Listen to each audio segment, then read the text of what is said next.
मेरे जहन में एक बात आ रही है, सोच रहा हूं बोलूं या ना बोलूं, मगर मैं बोल देता हूं। आप इतनी देर तक बोलती रही उपलब्धियों के बारे में, आप एक भी बार खांसी नहीं।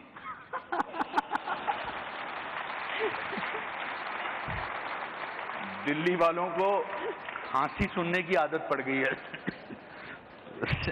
दिल्ली मैं माफी चाहता हूं, मेरे से रहा नहीं गया कि ना आप खांसी हैं और ना यहां बैठे 2000 लोग खांसे हैं अभी तक। तो ये तो अपने आप में एक उपलब्धि है कि बहुत दिनों बाद दिल्ली में किसी को खांसते भी नहीं देख रहे हैं।